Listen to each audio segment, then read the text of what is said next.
Hello, everyone. Welcome to the webinar PM Craft for Building Scalable Platform Products at Product School. I'm Divyanshu Kumar, your presenter for today, and I'm currently working as a senior PM at Atlassian. A bit about me. I started my career with TCS as an SD in 2011 and moved into product management space for the first time in 2015. After my MBA, I joined Prime Focus Technologies as a PM, building features for a cloud-based ERP software for media and entertainment companies. After Prime Focus, I joined Athena Health as a platform PM, building Athena Health's identity and access management platform as a service. From Athena Health, I moved on to join Atlassian, where I'm currently working on building Atlassian's commerce platform. So that's a bit about me. Let's jump in to going through the agenda for today. So we'll start with understanding why is platform business critical for many technology companies. We will then look at it from a PM's perspective to understand why building for scale is important. We will also cover what are few important lenses to wear as a platform PM. And towards the end, we will spend some time discussing few common pitfalls to avoid as a platform PM. But before we go further, just a disclaimer that the opinions expressed in this webinar are based on my experience and don't reflect the views of any particular organization. Also, the data points that I've used in this presentation are sourced from internet uh, that are available for public reference. So let's get started. So in spite of a predominantly slowing economy, many platform businesses have not only survived, but also scaled and prospered in 2020, along with a lot of IPOs continuing into 2021 as well. In fact, 7 of the top 10 most valuable companies in the world today are built around platform businesses. To put things in perspective, let's take a look at this infographic that outlines the market cap in $1 billion added by platform businesses in 2020. While companies like Zoom managed to increase their market value by over 400%, others such as Twilio and Pinterest were able to increase theirs in excess of 200, and the list just goes on. If you look at Apple, Alphabet, Amazon, Facebook, and Microsoft, they derive pretty much a lot of their worth from their platforms. In fact, many platforms today are more valuable than companies in the same industry or sector. For instance, Airbnb is now worth more than Marriott, which is world's largest hotel chain. Okay, let's skim through some of these examples. When we look at iOS running just Apple apps to then Apple creating an app store, Salesforce creating Force.com and App Exchange, Amazon launching AWS Marketplace in 2012, software firms like Intuit, Shopify, Twilio, etc., opening APIs third-party developers, and business models of early-stage startups like Calm, Formulate, and Outfit. What do they have in common? What is common about all of these examples? Well, the commonality is, and no prizes for guessing, that all these examples highlight a move to platformization, which has been a key strategy for all these companies, right? Before going further into what's in it for you as a platform PM, let's spend some more time on definition of platform and how do platforms create strategic differentiation for businesses. What is a platform business? Uh, the definition of it would depend really on who you are asking this question to. Perhaps the one that I like the most and fits most of the use cases, that platform business model creates value by facilitating exchanges between two or more interdependent groups, which are usually the consumers and producers. Now, platforms can be one-sided, that is having only one type of customer, example Telegram, WhatsApp, or Zoom, or it could be multi-sided, or also known as MSPs, that create value by enabling interactions between two or more customer groups, example Alibaba, eBay, Rakuten, Airbnb. So if you look at e-commerce, the interaction is facilitated between buyers and sellers. If you look at Airbnb, between property owners and renters. If you look at Uber app, between drivers and passengers. Similarly, if you look at Facebook, between users, advertisers, third party content developers, and similarly Google's Android OS, between handset manufacturers, application developers, and users, etc. From a definition perspective, if you talk to technical architects, they would like to align on a definition around common technology or infrastructure that the platform is built upon and is used by a large number of different customers, making this a defining feature of platforms. But regardless of which definition suits you, platform will bring certain strategic advantages. And let's look at what some of these are in the next slide. Attributes of a platform. First one is virtuous cycle. So platforms create value by enabling leverage for all affiliated producers or consumers on the platform. For example, Airbnb enables a win-win for both property owners to benefit from consumers and vice versa. The next point is network effects. Platform enables network effects for a business, which can be understood by this flywheel. So more the number of consumers mean more producers who will offer more products, which will then attract even more consumers, right? So this is how network effects feature in and make platform really the linchpin for businesses. The last one is competitive advantage. Now, because if you look at it, the value creation happens from direct interaction among customers. Platforms also have low cost structures because the interaction is happening directly. So if you compare, like we discussed, if you compare Airbnb with Hilton chain of hotels, right? So the cost structure of Airbnb would be much lesser, Airbnb platform per se. So this specific competitive advantage along with network effects creates enormous leverage and is probably the key reason behind the scale and growth seen with current digital platform businesses becoming successful, right? So now that we have gone through the attributes, let's spend some time understanding why building for scale is super important for a platform. Let's begin with definition of scalability. What does scalability mean, right? So scalability refers to the number of users, sessions, transactions, and operations that can be accommodated by the entire system. To put it simply, scalability is about doing what you do in a bigger way.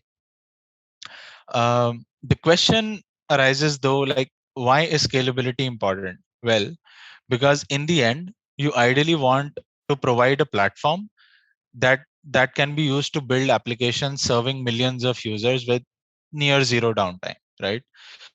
A case in point, let's look at Netflix. So Netflix has been one of the best online subscription based video streaming services in the world for many years now, and it accounts for over 15% of world's internet bandwidth, operating in more than 200 countries, having more than 160 million subscribers, uh, watching films and episodes daily. Sorry, Netflix subscribers spend over 165 million hours of watching films and episodes daily. But why these stats? Why am I quoting these stats? So these stats show us that from an implementation perspective, Netflix teams have designed such an amazing video streaming system with a very high availability and scalability. But it took them a lot of years, right? So it took their IT systems a lot of years to evolve to where they are. And in fact, like, this transformation at Netflix began in August 2008 after a service outage in its data centers, like, ended up shutting the entire DVD renting service for 3 days, right? At that point, Netflix kind of realized that it needs a more reliable infrastructure with no single point of failure. So What it did, it made two important decisions. First, migrating its IT infrastructure from data center to a public cloud and replacing monolithic programs with microservices architecture. Both these decisions have directly shaped Netflix success of what it is today, which basically highlights the third question that we have on this slide, which is around how to build for scale. And and there is no definite answer or approach that would be one size fits all for all companies, right? Adopting a distributed microservices based architecture is just one of the many options to opt for.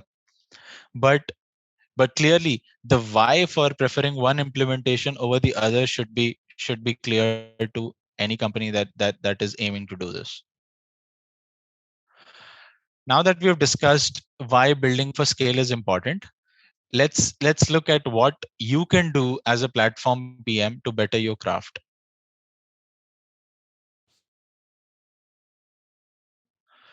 Lenses for a platform PM. So if you are a tech platform PM, it is likely that you would be doing either one of these: building a platform or a part of it for your internal teams, or building a platform or a part of it for third party consumers like vendors, developers, businesses, or probably a third category which doesn't feature here. But irrespective of what the case is, there are a few lenses, or as I would like to call them for lack of a better phrase, that I think platform PMs need to wear in order to be successful in their job. Let's start with the first lens: vision. Oftentimes, I've seen PMs getting into the mode of executing and building the platform capabilities without having a very good understanding of what are the problems that their platforms aim to solve, right? This is a risky path to tread, because you may end up building a lot of capabilities without creating significant value add in the long term. For example, if you're building an identity and access management platform for all apps and users, your vision should clearly articulate what is that your platform wants to enable for security and growth of the ecosystem in the long run, than just saying that we are building authentication and authorization solutions, right? The second important lens is adaptability. As a platform PM, it is important that you make your platform easier to onboard to by hiding the complexity of how you build the platform. You should essentially strive to make both the discoverability part and the process of onboarding to your platform simple enough for your consumers. uh, when you make the adaptability a low touch or a self serve process, it removes barrier to entry and it also unlocks growth.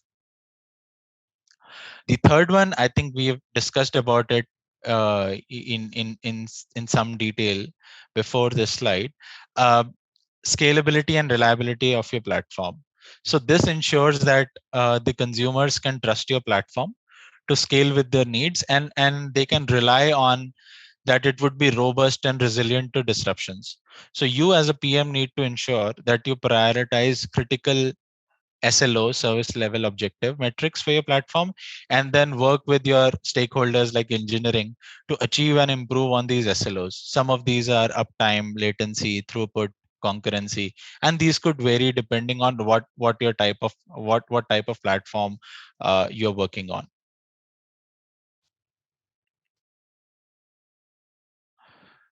Great. So we looked at what are the important lenses for a platform PM. Now let's take a look at what are some of the common pitfalls we should avoid as platform PMs. So the first one is end customer experience of the products on my platform is not my problem. So there are direct consumers of your platform, and then there are end consumers of the products and services hosted on your platform, right? And as a PM, you may be tempted to believe that you shouldn't be worrying about the end customer experience of the products on your platform, and here is why it could be a blunder, right? See, the end customers might hold the platform itself fully responsible for issues caused by third parties on the platform. For instance, the renters might end up holding Airbnb responsible for a bad experience they have had while staying at a property hosted on Airbnb, right? You get it, right?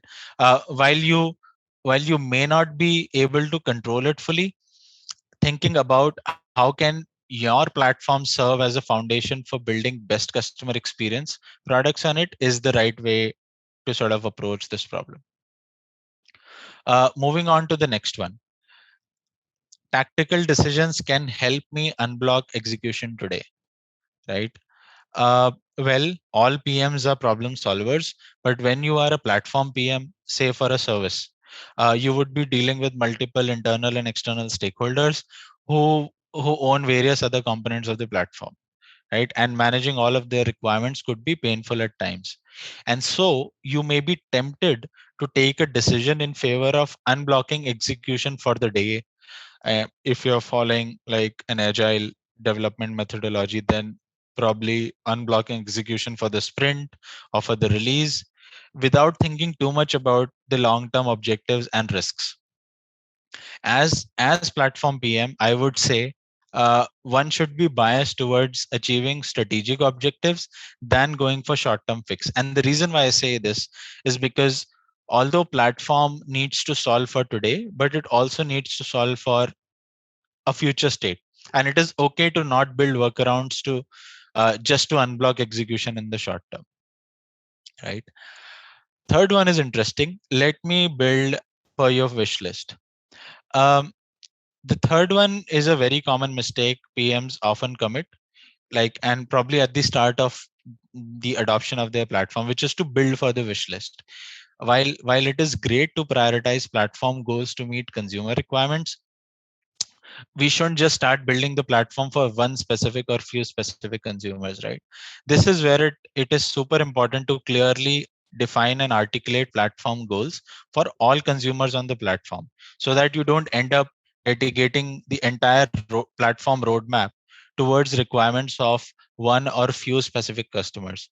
It is okay if one or few of your consumers have to live with certain constraints for a reasonable time until that requirement is valuable enough for you to be prioritized for all or majority of the consumers on your platform. So this is it. With that, we come to the end of this webinar. Hope you liked it, and hopefully you can apply some or more of what we discussed today in your job as a platform PM, or if you are aspiring to be one. Thanks for tuning in. Have a good day.